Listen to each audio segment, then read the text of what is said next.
G'day fellow miners and welcome to another episode in my all new DE Minecraft series. This is episode 36. My name is Armitage. Today's episode going to be a short one. The first thing I want to talk about is some, well, I guess personal channel news. I have been accepted as a Creator X partner. If any of you know of the YouTube tracking site VidStatX, it's basically the premium tracking site. It's the original tracking site before Social Blade. I know a lot of people use Social Blade, but VidStatX has been around longer, and in my opinion, it does a slightly better job of tracking stats. It seems to be a little more accurate.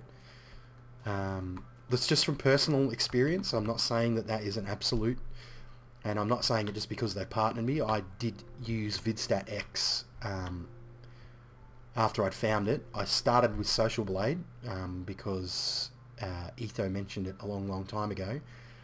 But VidStatX I saw on Athene's channel, and I've been using VidStatX ever since. So yeah, I'm now a partner again. If you check my channel page, you'll notice that there's a beautiful banner up there with some nice links on it. I will be using thumbnails. So that's really good news for everybody involved. I'm really happy about that. The thing that I really wanted was those custom thumbnails. Custom thumbnails are like one of the best tools available to a YouTuber, and I believe now they may even be rolling out custom thumbnails for everybody, which is great. You know, it's going to give everybody that ability to, you know, really give themselves recognition. So yeah, partnered. Very happy with that. It's great to be back into that again. It may mean that I'll probably release more videos. I've already done 2 tutorials today and this episode. So let's kick it off. Let's get on with it. First thing I want to talk about, I still can't understand why all the text on my signs has been shifted to the left, but anyway, Mystics Lift. This has been altered once again. I want to say a big thank you to Mystics for sending me another detailed set of screenshots on how to fix this. I will say I didn't go with your solution. I'd already changed the lift to my liking before I got your solution, but your solution would have worked perfectly. It just involved, if you remember, I was having an issue with hopping in the boat. Sometimes it would fall through the block into the ground. Now the easiest way to fix that was to actually just sit there and not move, and eventually it would rise up out of the ground, but it could take quite a while. Mystics came up with an idea, and I think from the screenshots this is what it was. It was an additional dispenser underneath with a hole here, so that dispenser would create a source block in the hole, and if the boat was underneath, it would actually sort of be forced up out of the ground. Great solution. Thank you for that, mate. Hopefully that's what it was. As far as I could tell by the pictures, I'm pretty sure that's what it was, and by your description. Oops. I think I need to put soil blocks there because I fall in there a lot. Anyway, we'll give this a quick test ride. This is the option I went with. A water source block at the bottom here. You hop in the boat, you push this button, it turns on all the dispensers. You rise up at the standard boat rise rate, and once you're at the top, you just do the usual thing. You hop out. I have a minecart here because occasionally when you hop out of the boat, and I haven't done it for a little while, you get kind of stuck in it. You kind of get bounced up and down, and you can't move.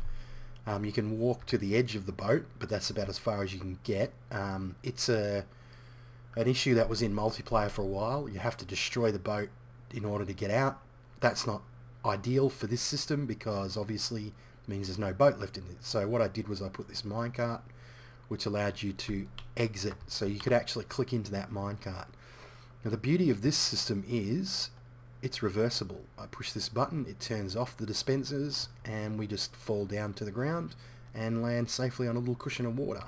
And when you hop out, you are popped outside by the new boat and minecart exit code. You're popped outside the elevator cage, so you can just continue on your way. So that's a great little fix for that. I want to thank Mr. One Wolf, who I invited to my world a couple of weeks back, and he did a weekly show featuring a tour of my world. If you haven't seen it, I'll pop a link in the description to it. Check it out. We had a lot of fun. He came over here to help me out with the build. We went onto my test world and we played around with that lift and fixed it, and then we played around with a few different designs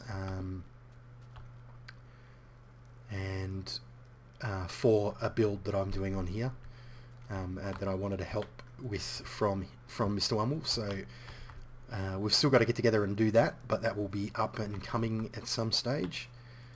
Chickens are laying eggs. Very, very good. Alright, so on to... actually, before we go up, onto the next little change. I've completely decommissioned the mob farm, or the mob trap that was in the mountain over there. If you remember, there was a set of stairs going down here. Totally filled them in, completely filled in with cobblestone, all gone. I will be building another mob trap. I think that is one of the staple items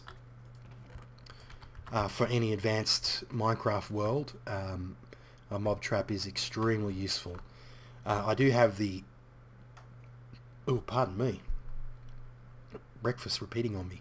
I do have the skeleton spawner, or the skeleton dungeon at the bottom of my skeleton XP tower that I can get bone meal from, and arrows, which is good. But I do need something that will give me...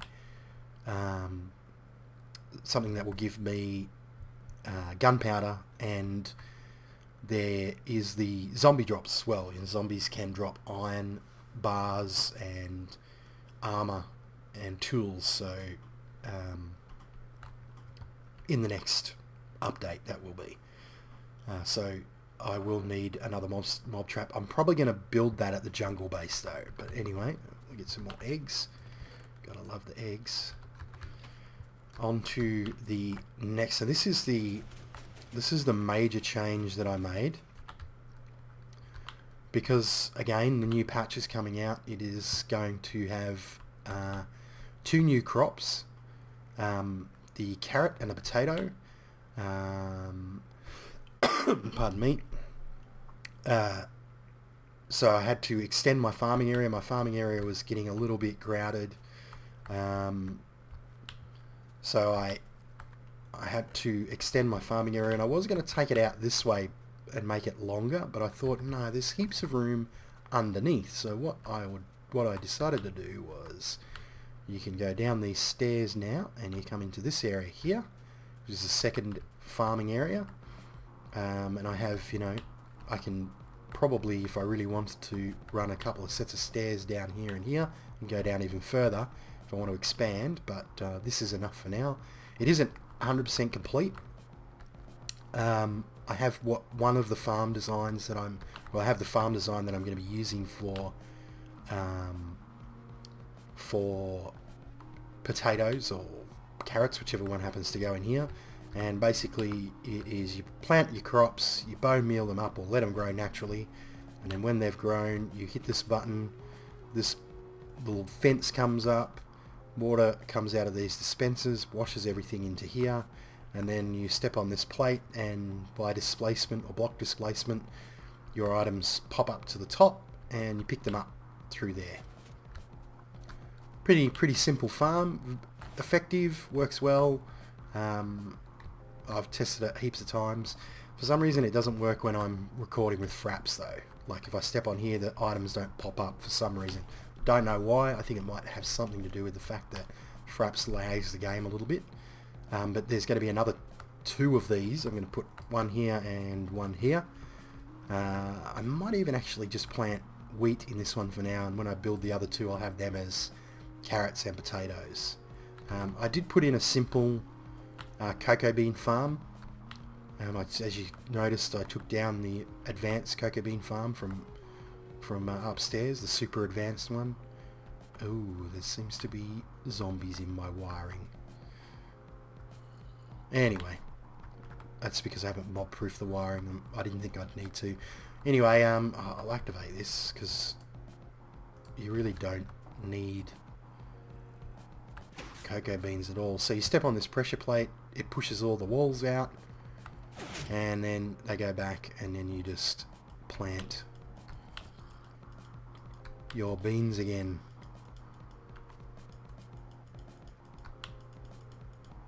Very simple. And I put these in for decoration. They're just there because they look nice from the outside. So that's pretty much it for an episode. It's a very short episode. I know that, but I'm kind of going to aim at less than 15 minutes per episode from now on. The 30-minute episodes tend to go on a bit, and I only get about 20% audience retention for an entire episode. So we're going to check out this beautiful sunset out the window of the Palace of the Lamb, and we will call it a day for today.